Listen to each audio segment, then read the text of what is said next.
Got you. Take your hands off.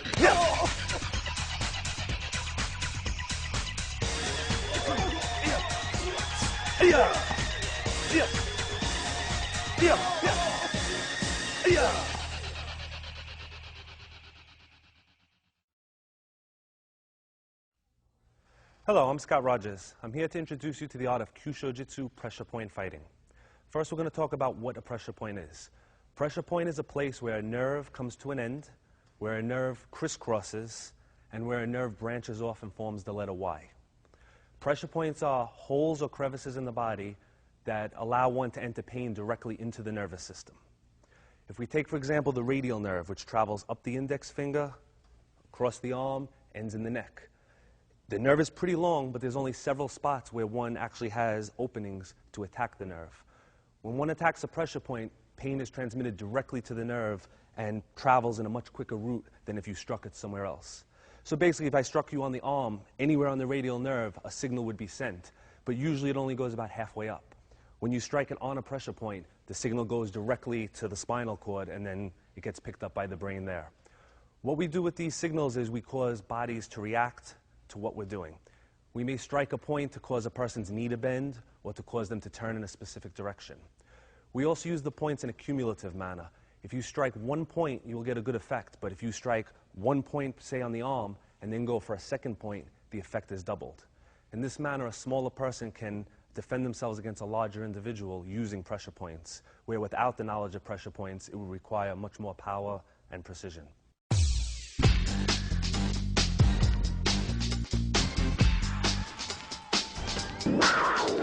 Okay, the points we're going to be covering on this first tape are going to be the points of the arm and the points of the legs. The arm points are considered the most important points in Kyusho-jitsu for several reasons. The first one, in any type of attacking situation, whether it's a punch, a grab, a tackle, the first thing coming at you is the arms. So generally it makes sense to strike the closest thing to you. So while a person may be a few feet away from you, when they reach out, their arms are much closer. Another reason is we use the arms as what we call setup points. By striking an arm point, we can make a more sensitive neck or jaw point weaker, allowing us to knock the individual out or knock him to the ground. The third reason we use the arm points is legally, if somebody grabs you or tries to push you and you hit him as hard as you can and knock him out, that might be an overuse of force. Using the arm points, it allows us to release from a hold or make an individual stop their behavior while still maintaining control and setting them up for future strikes. There are two words that are very important in pressure point fighting. Those two words are angle and direction. What that means is that just because you strike a pressure point does not mean you'll get the maximum effect. For maximum effect, it has to be struck in the proper manner, the proper direction. 3 ways pressure points are activated: by touching, striking, or rubbing. If you take a point on the wrist, which is called a rub point, which means it has to be stimulated in a rubbing manner, and you strike it, you will not get an effect. Conversely, if you take a point in the center, which is a hit point, and you rub it, you will not get an effect. So the 2 things to always be conscious of is, how am I striking these points, and what direction am I striking them in? Some points need to be struck from back to front, some up to down, some side to side. No pressure points in the human body are struck straight on. So if you were to throw a straight punch out, no matter how hard your punch was, you will not activate any pressure point to the maximum degree. Most of them go down, slightly up. A lot come back to front. That's why in traditional karate there are a lot of moves coming back towards yourself. That's to set up the points going in this direction, following up in the opposite direction. So the first thing we're going to cover is going to be the rub point on the wrist, the touch point on the bottom of the wrist, and the hit point. This way you can see an example of all 3. Okay. The pressure points we're going to be using are the same pressure points that acupuncturists use to soothe or heal. Basically, they put a needle in these different points, and they make you feel better or cure ailments. We strike them in the opposite direction and try to cause opposite effects, either weakness in the arm or set up for further blows. When acupuncture was first developed, they did not know anything of the nervous system, so they sort of invented it on their own. And what they did was, instead of calling this the radial nerve, they called this the lung meridian. All of the meridians in the body are on different nerves. The median nerve is the pericardium meridian. The ulnar nerve is the heart meridian, so on and so forth. So the points have names such as lung 8 and heart 5. That was basically a primitive way of describing the different points on the different nerves. What they've also done is there are different methods of connecting the two together. One of the most popular is called the cycle of destruction, which basically says that if I strike a fire point, The next point in the cycle is metal because fire melts metal.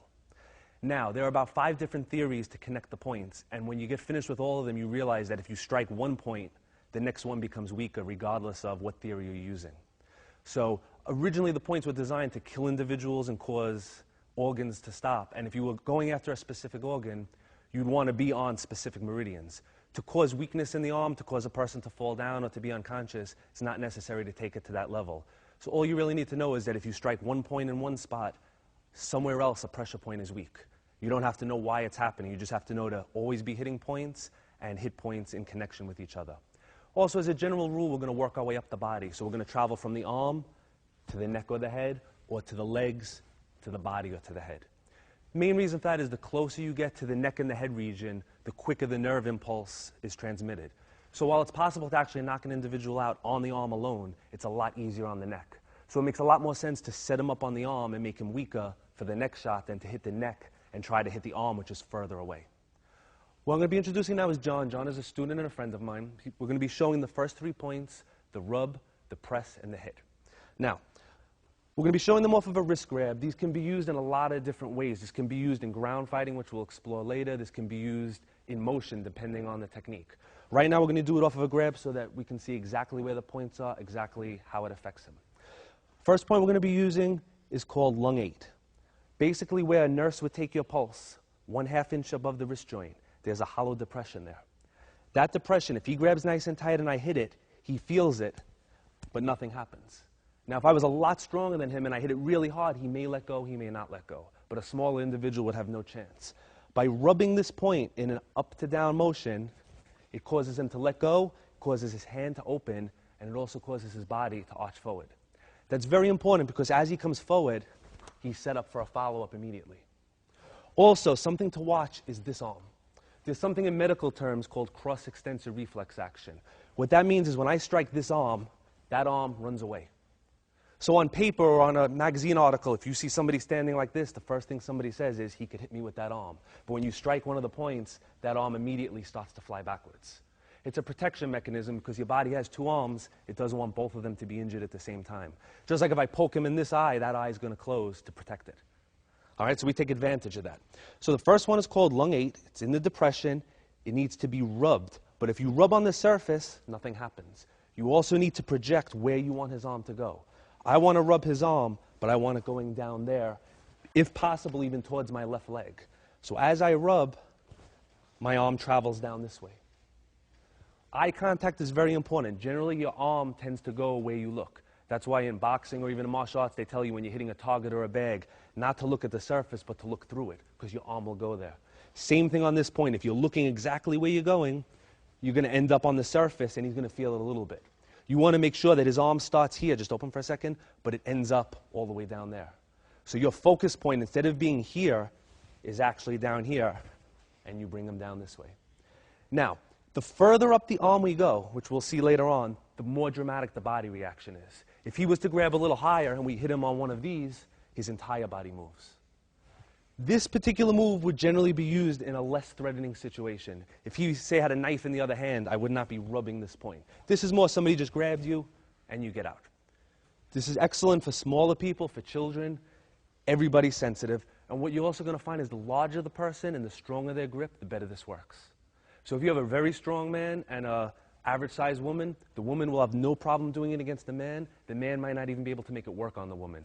But the man can just go like this and make the woman let go because of the strength difference. So when you're working with somebody, make sure you're working with somebody strong. Make sure they grab you. If John grabs me and he's very loose, he doesn't feel anything. You know, I'm moving him, but he's not feeling it. But the tighter he grabs, tight, he's actually in pain from that. What happens is the more tense he gets, the nerve runs all the way up the arm to the neck. It actually tightens. The tighter the nerve is, the quicker the impulse goes, the more pain there's going to be. So the first one is the rub point. Now this can be rubbed with the knuckles. If he was to grab with the other side, we could also use the ulnar bone on the bottom to rub to make him let go. We can also, if he was grabbing higher, use finger pressure. And we would have to, instead of rubbing, we're pulling in this direction, causing a rubbing motion, which would actually bring him into us. So rather than trying to use grip and pull him in, we just rub in this point, and it brings him right down, leaving this arm free to strike him or to block anything that might be coming our way. Second point we're going to use is exactly opposite to the lung point. It's called heart 6. It's a ½ inch above the wrist joint, and this is a press point. Press point means it has to be pressed or squeezed. The way we use this one, the way we demonstrate it is if he makes a nice tight fist and I try to bend it, I can't. But by taking my thumb knuckle and pressing it into the point, the wrist bends and sets him up for a wrist lock. Now, nobody's going to give you that fist and allow you to do this technique. The way we use this would be as he's grabbing, maybe we want to peel his arm off and bring him into an arm bar. If he was grabbing nice and tight and I grabbed his forearm and pulled, I might not be able to get him to move. Because while his wrist remains straight, he has maximum power. If anybody tries this, if you make a tight fist and bend it, as it bends, the hand tends to open. So by bending the wrist, the hand opens, he loses all power. So what I'm going to do is with my middle finger, with this part, the pad, almost like an Indian sunburn, I'm going to grab and I'm going to rub that point, pressing it against the bone. So now as I dig in here, it brings him to this position, which was a lot easier than before with a lot less effort. Now, in real situation, we wouldn't stand there and just use one arm. We would let both arms do the work. This would dig in, this would help, and we would bring him right down, allowing us to follow up on other points, or if we did it severely enough, we can bring him straight down to the ground. So we have our rub point, and we have our press point. The third point we're going to cover is the hit point. Hit point is called lung 6. It's directly in the middle between the wrist and the elbow, where this muscle tries to drop down and on the inside of the bone. This point, if you rub it, he feels it a little bit because I'm digging into his bone, but if you hit it with your forearm, the arm just flies away. Now, his arm will go where I put it. If I go this way, he's going to go that way. But we always want him coming towards us. This way we can strike. Right now, I can't really reach him. He can't reach me with power. As I hit him this way, he's right here for the follow-up shots. So in a situation like this, I would have my choice of rubbing, pressing, and hitting. And that choice would be based on what martial art I do. If I did a grappling art or a jiu-jitsu art, I'd want to come for this one to get him into an arm bar. If I was doing more like karate or a striking art, I'd want to come in here to hit him. And if I just wanted to release from the hold, I would just come here, possibly to step away and wait to see what he does next. Now, we spoke earlier about how the points weaken him. When I do this to him this way, he's weak for about a second. When I hit him, it's still going to amplify the effect. But if I come in and I hit the arm and it kind of goes to sleep like it does right now, I actually have up to 20 minutes to follow up with my next shot. So basically, as long as he's feeling that pain in his arm, that nerve is transmitting up. And as long as it's transmitting up from the arm, when you catch it up and meet it towards the top, you're going to have the effect amplified.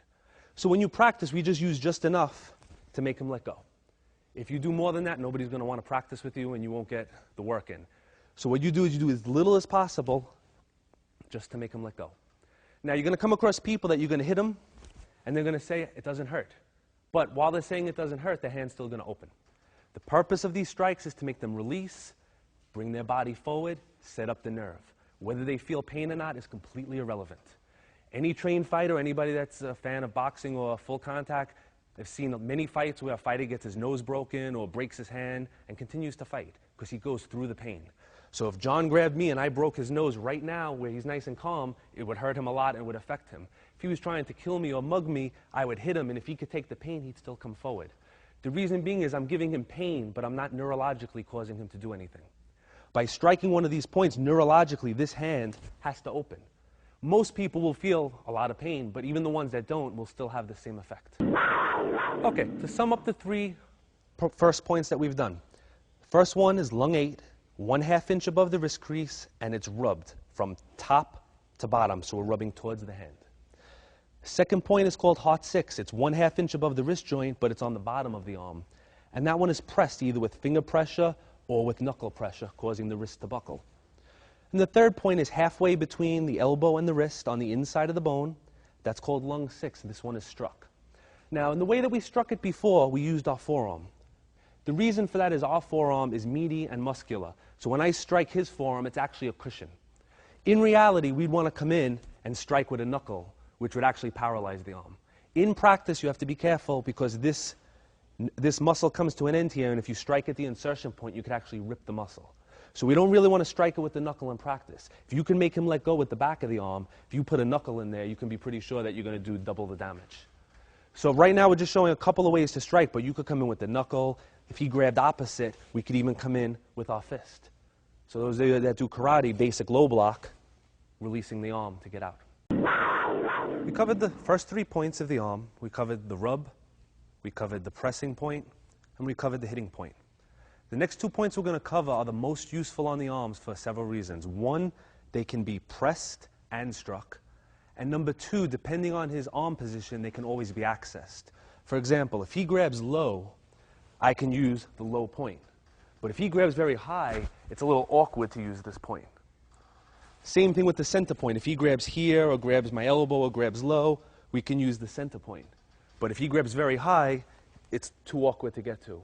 The next 2 points, whether he grabs high or whether he grabs low, they can be struck. I like to call these the anti-grappling points because no matter how somebody grabs you, if you know these 2 points, you will get out every single time. First point we're going to cover now is called lung 5. Lung 5 is on the inside of the radial bone, at the crease of the elbow, a little bit below. This can be pressed to bring him down, or it can be struck to do the same thing. Generally, we use thumb pressure to demonstrate where the points are and so you could learn where they are. Real situation, you're not necessarily going to have time to squeeze. And some people have very tight muscles. They can resist the squeezing. They cannot resist the striking. Now, we're going to take this from an upper grab just to show some variety. As we strike into this point, what we're going to be watching is this leg. As this comes down, the weight is going to come on this leg. Now, that's significant for 2 reasons. If the weight is on this leg, he can't kick me with that leg. If his weight is leaning forward like this, he can't kick me with the other leg. With his body turned this way, he can't punch me with that hand. His legs also become weak for a follow-up shot. His head is exposed and unprotected. So we have a situation where he's in front of us, and now he's sideways, and we're actually almost behind him. So from here, we could choose to follow up with the next sensitive point in the line, or lock him in place, or bring him down to the ground. An example of bringing him to the ground would be instead of rolling him into our stomach, we're going to go down with this one, we're going to sidestep. So as we hit, we bring him down, allowing us to pin him, control him on other points. Okay? Now, the points on the top of the arm, meaning this rub one, this hit one, and the one we're covering right now, all need to be struck towards you, not towards your opponent. So we're not going to hit his arm this way. You'll get some effect, but if it's struck in this direction, this is what brings him in the position we want. Now, we could use either arm to do it. We could use the right coming down, or we could use the left coming down. Generally, the way he grabs, if his arm is a little bit bent, it may be a little awkward to get this arm in there, so we use the right. Now, when we're using this point can be used to bring him in towards us, or in a multiple opponent situation, if we had an opponent like the Bob dummy behind us, we can put him between yourself and the next individual. So we use this inside point and the outside point, which we're going to cover next, to control his direction. Right here, I have an opportunity to use my right hand or my left hand. If I come to this point and use the right hand, I can bring him to me just to strike him. Or like I said, if there's more than one person, I could control his direction, maybe to put him between me and the next person and worry about somebody else. If there was a person on this side, the next point we're going to cover, we're going to let go for a second. When he makes a fist at the top of this bulge, we have 2 points here called large intestine 10 and 11. When it's squeezed, it causes pain. It causes the knee to buckle the same way. It causes the hand to open. Now, the advantage of this point is this point puts us behind him. This point needs to be struck in towards the bone, close to the joint, and it turns him for us this way. So now, if we had an opponent this way, we would strike it and bring him that way. So both points serve similar functions. It's just a matter of which direction we're going to use and which hand we use. Generally, this point will be struck with the right hand to set him up with a technique such as a high block. And this point will be struck with the left to set up the back of his body going this way. Okay, the next point we're going to be using, we're going to be working up the arm as we've been going. So now we're going to pass the elbow joint. We're going to be using a point that's called heart 2. If he makes a muscle between the bicep and the tricep muscle, about 1.5 inches up, there's a little hole there. This needs to be pressed in and down simultaneously. So what we generally use is we push the thumb in, and then with the pad of the thumb, we press down, giving us this control over him. We use this to control his shoulder. So if he's grabbed, usually we do this off a double grab, but so that we can see the point, we're just going to release this one for now. We would reach under The elbow would lay in the palm, the thumb would go in, and we would pull him into us this way. So we're controlling the shoulder joint. If you continued lifting, you actually have a key lock or a shoulder lock on him. This point can also be struck with the knuckles this way or coming in this way, and it has the effect of numbing the arm the entire length from that point down. This point is called heart 3.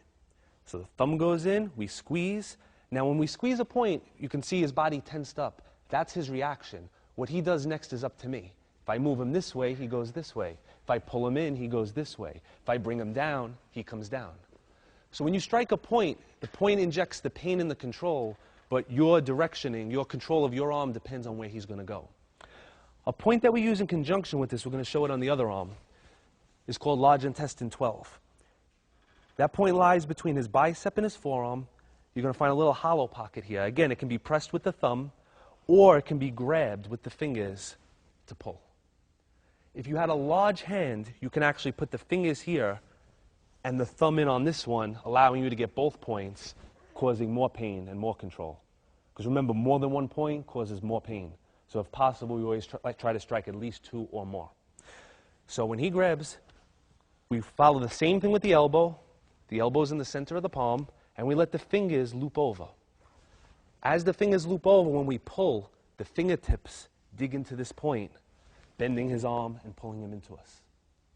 Now, if he grabs us with one arm, we always have to be aware of the fact that he can punch you with this arm. The danger is not here, the danger is here. So our eyes are focused on this, and whatever we do, we have to do it quick to prevent him from striking. When he grabs us with 2 arms, he cannot punch us any longer, and we don't need to move as fast. And rather than taking one arm and trying to overcome 2 arms, we can actually sneak under his line of sight and control this way. So as a general rule, if there are 2 arms on you, it's okay to use a grappling type motion with the points. If there's one arm on you, we want to strike it because it's quicker and we're defending against this arm at the same time. The 2 points we're going to cover are going to be on the back of his arm. The way we're going to get to that is we're going to turn his arm over. Everything we do involves pressure points, so we're going to actually use a point to allow us to bend his wrist and grab him back. The point we'll be using is the heart point that we did originally. We're going to let our knuckles dig into it, which bends his wrist, allowing us to grab him, bringing him in. Now, on the back of his arm, the 2 points, 1 inch above the point of the elbow, we have a rub point, and halfway between the elbow and the shoulder, right in the hole of the horseshoe of the tricep, is the hit point. The points are used interchangeably. We're going to start with the rub point. The rub point can be rubbed with the knuckles to bring him down easily, or a more preferred way so you don't slide off, just hold that there for a second, is to use this little knob of the ulnar bone. It's nice and hard. We lay it flat, and when we go like this, remember about projecting through, and we bring him right down. Okay? Now, for some reason, you do this one, and you don't get the reaction you're looking for. What do? We move right up to the next point, and again, using the back of the arm for practice, but using the fist or the knuckles in reality, and we bump the arm to put him down. Now, depending on the attack, in a wrist grab, I can rub. But if he was coming with a punching attack, as the punch came in, I'd want to hit to put it down, because I wouldn't have time to look for that rub point. So the points work together. You could rub, you can hit, you could use a combination. If you hit, maybe you miss, you come back, you use the rub point. So you need to know both of them. 1 inch above the elbow, it needs to be rubbed towards the hand, in and down. And the focus has to be through. Right now he's feeling it, but I'm just on the surface. I'm just giving him pain. I want to focus from here to here. So my hand goes down, and he goes down, and he comes back up. When you rub this point, it's tricking the body into thinking that the elbow is broken. Because it thinks the elbow is broken, it wants to relax all of the muscles in the area to prevent further dislocation or damage. And it's at that point that when you press down, it allows you to actually break or dislocate the elbow. So you're using the body's natural protective mechanism against itself. Generally, when you're using the rub point, most of the effect, or all of it actually, is going to be on the elbow joint itself. When you strike the hit point, you can be damaging the elbow, but you can also be dislocating the shoulder. That will entirely depend on his musculature and which part of his body is tighter. If he has a very tight shoulder and you hit it, that's where the damage is going to be. If his shoulder is loose but his arms are very strong and you hit it, that's where the damage is going to be. And if you give it a severe shot, you can damage both of them. So again, when you practice it, right now I'm holding this arm still and just working with one arm. In reality, as this went down, this would be coming up, causing opposing forces, and it would do much more damage in that sense. Okay? We have a couple of points left that we're going to cover that are in the same territory as ones that we've done already. Meaning we're going to go back to the wrist. We had our rub point. We had our press point. Directly between them, we have another squeeze point.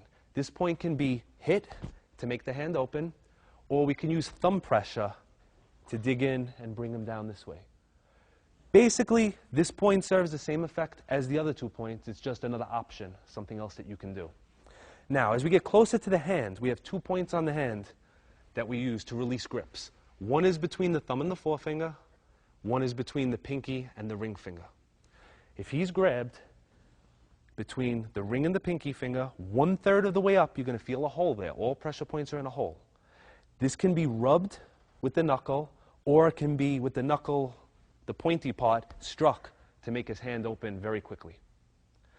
If he was grabbing with the other hand and we couldn't get to that one, the other point is between the thumb knuckle and the index knuckle, halfway, right on the bone of the index knuckle. And the same thing, it can be pressed that way, or it can be pressed with an index finger to control him and follow him up somewhere else. So again, this leaves you with different options. Some people will find certain points just work better for them. Some people will find certain points they just can't get the hang of. As long as you know what the point affects and what it's going to do to the person, it doesn't matter which way you go with it. What we're going to cover in the next section is how the points combine with each other. So far we've been doing 1 point at a time, 1 point at a time, 1 point at a time that way. When we start combining points, you're going to see the effect is multiplied, and generally you have 2 arms, you want to always be using as much of your body against your opponent as possible. It doesn't make a lot of sense to have him there and to hit him with 1 arm and this arm do nothing, when this could be weakening another point for the next blow.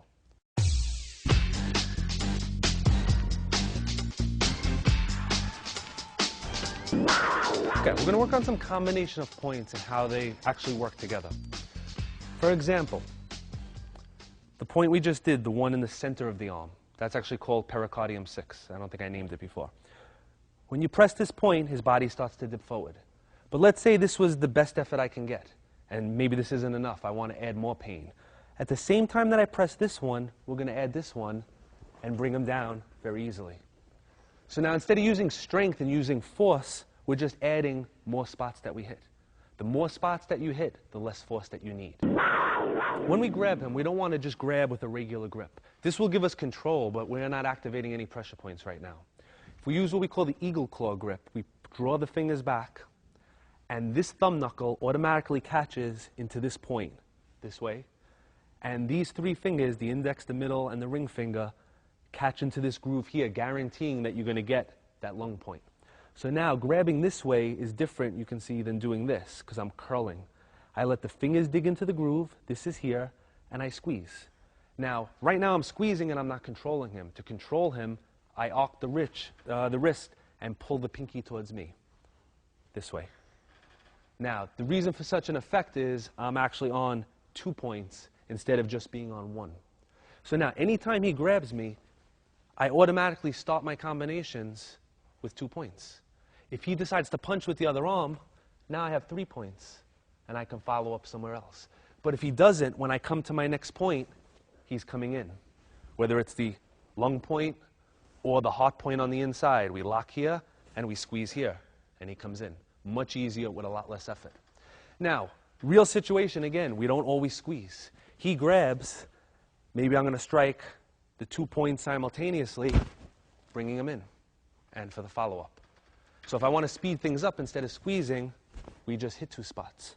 Or we hit 2 spots this way, and we bring them that way to follow up. The final point we're going to cover on the arms has one specific use, and it's called the lower forearm disarm point. Whether an opponent's holding a knife, a gun, or a stick, we want to use this point to make him release it, and there are a couple of reasons for that. If his knife is coming in, and we strike one of the other points, as it comes forward, the knife may end up actually falling on me.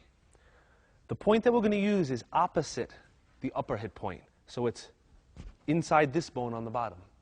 Whether you're on the outside or whether you're on the inside, what you're going to pay attention to is the direction that the weapon falls, which is towards him. Now, there's another thing that this one does. When we strike the bottom of the arm, the wrist is going to bend and weaken. When the wrist bends, what did we learn from before? The hand opens. the hand opens when we're using a handgun, the trigger cannot be pulled. All right? This is a rubber gun, but if you had a real working model and you struck one of the upper points, he would release the gun, but before he released it, his finger would twitch and he would pull the trigger. So if I was here and I hit him, he would let go, but maybe he would shoot somebody that we wouldn't want to get shot. So the same thing we're going to apply by coming underneath. It just makes the wrist open, the gun drops. There's no chance of the trigger being pulled. So again, halfway between here and here, the muscle comes in, inside the bone. And striking area should be your radial bone, this bone on the top. So we're just going to do it slow, shooting up this way. If you're on the outside, you're coming slightly in because it's on the inside. If you're on the inside, you're going to turn it a little bit and come from underneath. And as you do it, the wrist is going to be forced forward, which makes sure that the weapon goes that way.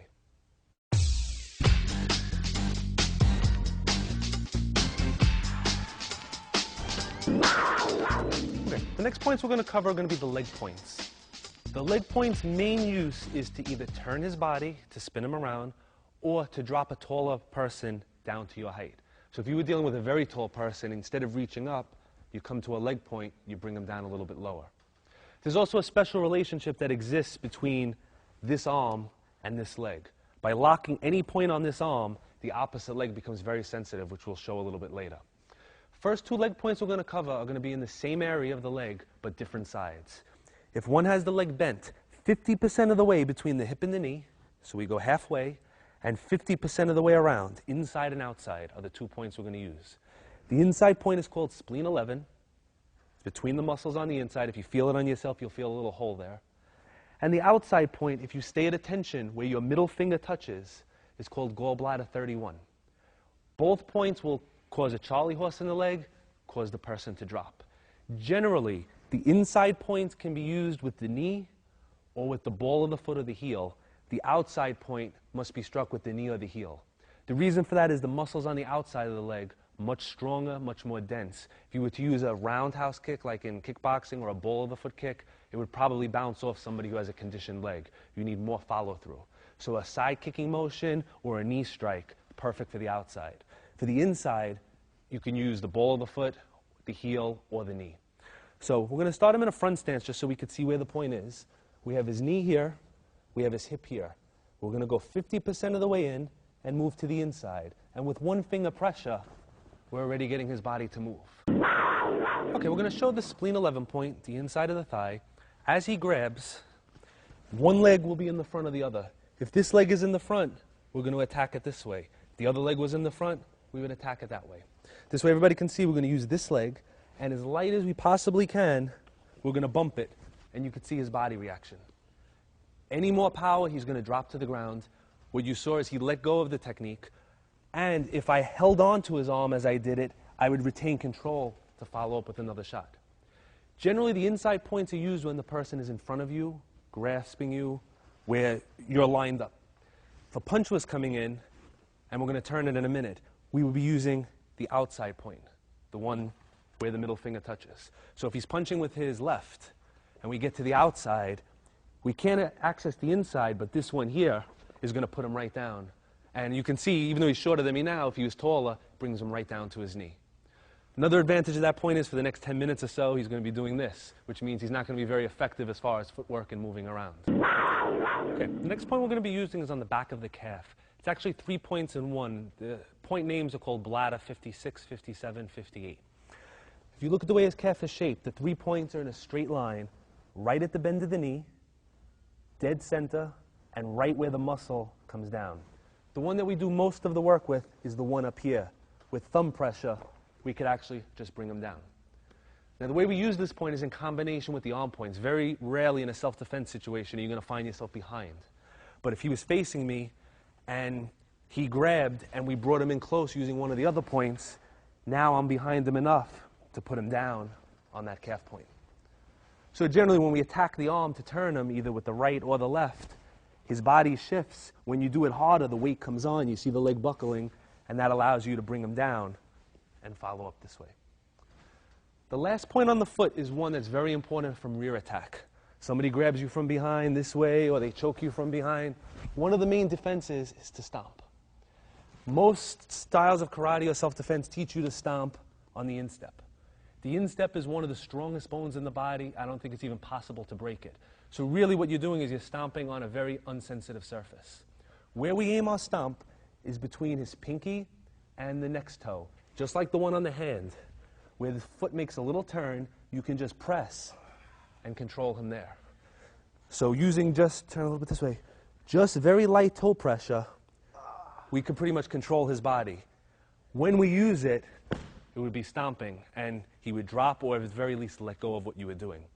This point's also used with footwork. If a punch is coming in, a lot of times we'll step in and tread on the point to follow up with other shots. So if you do a form of martial arts that involves a cross stance or cross stepping, that's a good spot for you to put your foot there. Okay, when we practice again, we use, just like we use our thumb pressure, we use our toe pressure to find the point.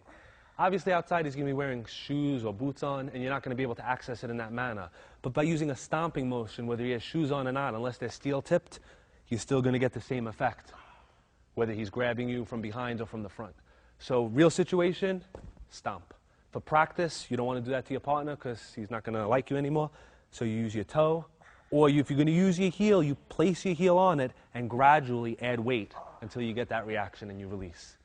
Whenever you're working for pressure points, you're looking for a reaction. If I grab his arm and I do this, once I see that reaction, right, I'll do it one more time, I know I did it right. I don't always have to be throwing him to the ground or making his arm go numb. Later on when we cover the head and the body points, it's going to be similar. You'll strike a point and you'll see his eyes blink and he'll stumble a little bit. That means you're on the point. You don't necessarily have to knock everybody out when you practice, because people are not going to want to practice with you if you do that. What you do is you make sure you're on the point, you control. Real situation, you use full power. Excellent method to train on is one of the bob dummies, because you could hit it as much as you want. It's anatomically correct. You learn the proper angle and he won't get mad at you. All right? What we're going to combine now is the arm and the leg, like I explained before. When he grabs with this arm, when you lock either with the eagle claw, like we did before, or we grab one of the points, or we even hit a point, this leg becomes very sensitive. The main way we use to attack it is with our heel coming across. The reason for using the heel is it's harder than the other parts of the foot, and when you have shoes on, the toes tend to wiggle. So the heel is going to cut into the inside point. Now, when I strike this point, like we learned before, his body turns. If I kick that leg without using the arm, his body turns. All right, just keeping these bent a little so I don't hurt them. When you do them together, his body turns and he tends to drop. So whether he was going to punch you, grab you, whatever he was going to do, he's not doing it anymore. And it's a very quick move. I'm not going to do it again with power, but as soon as he's here, you just shoot up and extend out. So now if you were very weak and had no power at all, you're using a weak point of his arm and a pressure point to turn him, a weak point of his leg and a pressure point to turn him, and you're doing it at the same time, which tends to shock his system. He can't be prepared. He may know this is coming, but when he feels this, he can't resist in two places at once. Also, if you notice, this arm is completely free, so as soon as you hit, this is here to finish him right away. So before he finishes moving, your technique should be done. He should be on the ground. The last point that we didn't cover, all right, we're going to roll his pant up again. Between his ankle bone and where his calf muscle comes to an end, halfway between these 2 points, behind the shin bone, you press it and he feels it, but this is not how we use it. We generally use it with a scooping motion. And this is one that's much more effective with shoes on. He grabs, let's just use one so they can see it, whichever foot's in front, you're going to scoop. And it makes his leg do that, which very nicely, we'll do it slow, once he moves it, very nicely sets him up for the other side and brings him down to size again. This can also be used in a situation if you brought him down and you've stepped in and you could actually use the heel to kick it out that way to bring him down. Again, when you're using the shoe, the hard edge of the shoe is your striking point. When you're not using the shoe, you want to use the heel area and just let it kick in. It's very little quicker than if his leg is here and you move that way. It's a very fast move. So he's grabbing, he's looking at you, you're watching this arm, you come here, he thinks about that, you go somewhere else. Generally in a fight, person's going to be looking at your eyes, looking at your shoulders, looking at your arms. If you try to throw a nice high kick, it's going to look good, but he's going to see your whole body react. When you throw one of these kicks, your upper body doesn't move at all. So if he's looking at you, he's not going to see it, he's just going to feel it, and you're going to follow up there. So when his mind shifts down there, number one, you're weakening his system, you're weakening the other points, but number two, you're shifting his focus to his legs, and then you're going to come back up.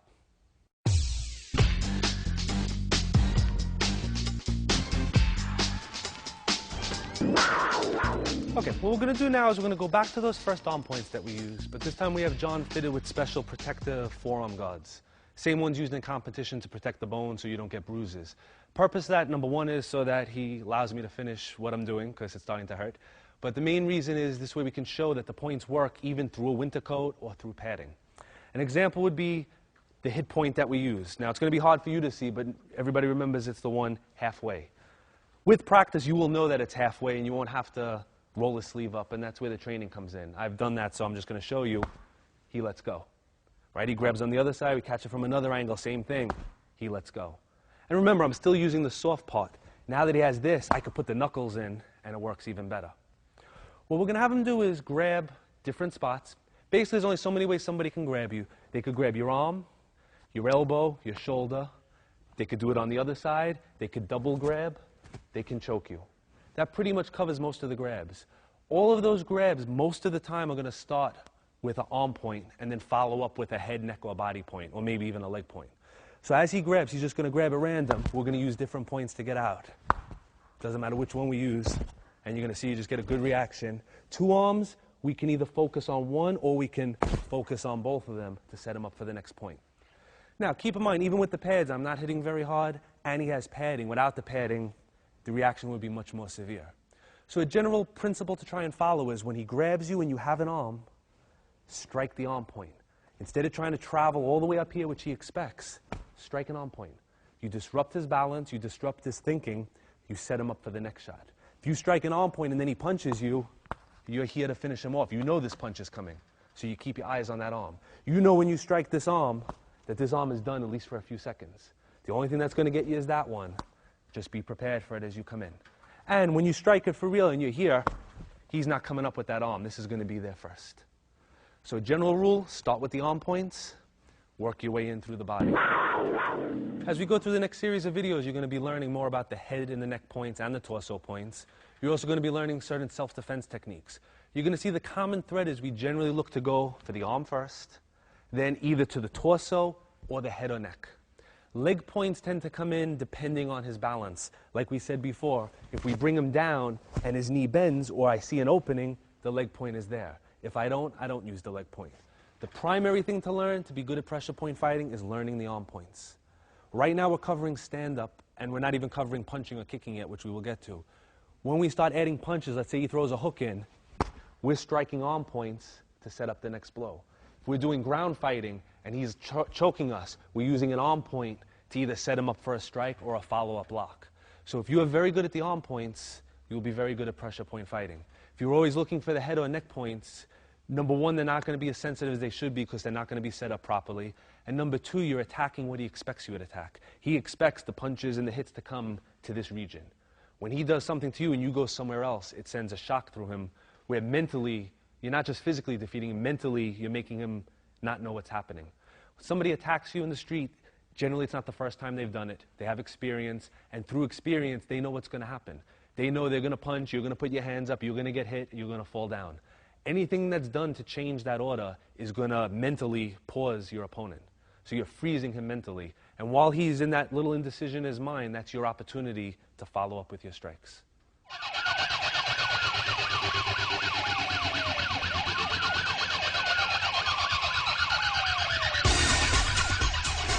We're going to be demonstrating one of our instant knockout shots. Where we're going to be targeting is the stomach 9 point and the side of the neck. And what we're going to be using is our forearm. The reason for using the forearm is with little training, the swing of the forearm is a very powerful blow, and it doesn't have to be as focused as, let's say, using the edge of the hand or even the fingers or a punching technique. With this motion, this could come after blocking a punch, this could come off of a grabbing. For his safety, we're just going to demonstrate it off him grabbing. This way, we minimize the motion and nobody gets injured. So we're going to have John grab nice and tight. We're going to focus on this point. We're going to use the forearm, and we're going to bring him right down.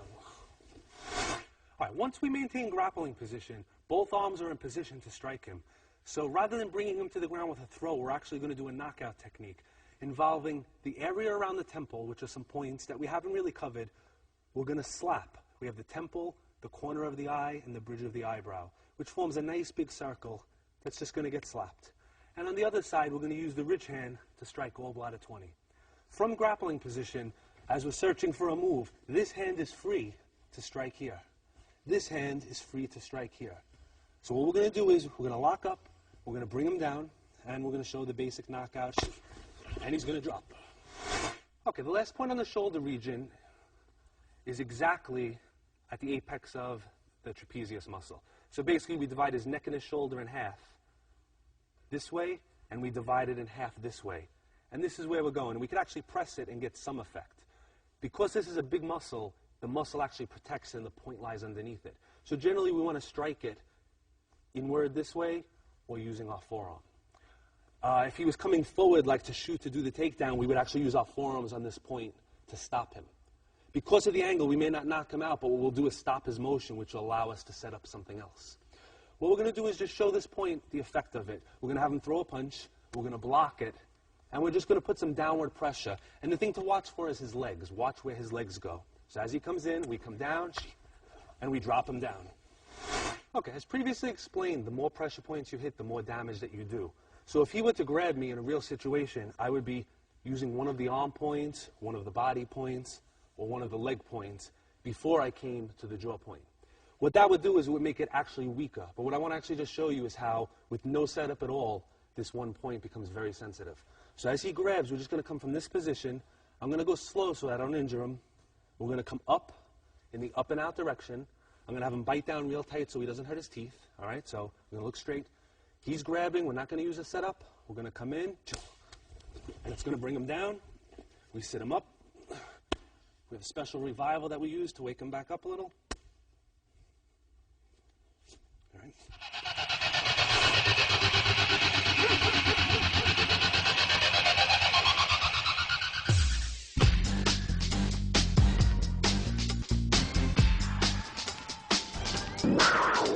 Okay, at this point I'd like to go over the proper revival techniques. The purpose of the revival techniques is to wake your partner up if you do a knockout, but most importantly it's to make sure that he doesn't have any adverse effects. What can generally happen if you knock somebody out, they will wake up on their own, they won't just stay asleep forever, but when they wake up they're going to have headaches, their stomach's going to hurt, they're just going to feel almost like they have a hangover. With the proper revival, you're restoring energy basically that you took away with the strike, and you eliminate that effect. The first type of revival is what we call arm revival. Basically, any of the arm points that we strike. When you strike it, what we're going to do is we're going to actually stop energy to that point. So we hit it, the arm goes to sleep. Now, he's feeling a pulsing right now. That hurts. The way we wake it up is we hit the exact same point with an open palm with approximately half the power with a slap. And then we massage the area. And we repeat that. Slap and massage it. And after you do that, he should have full use of his hand again. So the arm revival is basically simple. Whatever you hit it again. But you hit it with half the force, and instead of hitting it with a focused area, we hit it with a flat palm, and we just massage the area. Flat palm, massage the area. And that'll bring your partner's arm back. This way, when you're training, you hit those points, you can practice it more than once. As far as the head, the neck, the body, we do a technique like we did. We strike, he falls down. All right, he'll tend to just be laying down, basically. The first thing we want to do is we want to sit him up. So we grab him by the head. Okay, now if he's really out, he won't fold his own legs, so you're going to fold his legs. We want to keep our knee in the base of his spine. We want to keep our hand on his head. Now if we struck him on this side, we want to revive on this side. If we struck him on this side, we revive on this side. Where we're going to be reviving is right next to the spinal cord. There's something called the bladder meridian. I'm going to show it on myself actually. Not over here, a little bit over, right in this line. This is called the wake-up nerve. Similar to the arm points, we're going to slap it and massage. Slap it and massage. At this point, he should be awake. He may still feel groggy, so what we're going to do is we're going to take our thumb and forefinger, we're going to place it at the base of his back with the spine running in the center, and we're going to run our hand up his spine a couple of times. In Chinese medicine, they say all energy in the body is stored in the kidney region. And when you do this, according to the theory, you're bringing the energy back up into the head. Medically, most likely, you're just stimulating the nerves that go into the neck and head area, and it's waking him up. But either way, the function is what matters, not what causes it. After you finish that, to restore more energy, we're going to start with the hands. Again, in acupuncture and Chinese medicine, each finger controls a different part of the body. So, for example, the pinky finger is considered the heart. The ring finger is considered what they call the pericardium. The index finger is the large intestine. So what you're going to do is you're going to pinch, starting at the pinky finger, and pull. Pinch, pull. You should feel like a popping sensation. If anybody ever got a Chinese massage before, this is what they do. They massage the points. They pop the fingers. And what that does is it wakes up and stimulates all of the nerves. And that covers the revivals. Okay, remember that due to the effectiveness of pressure point training, there's a certain danger involved in the practice. One should always practice under a qualified instructor. And keep in mind that pressure point training is designed to enhance whatever art that you study.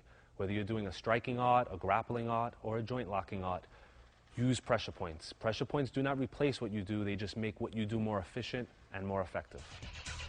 Look forward to seeing you in the next series of tapes, and train hard.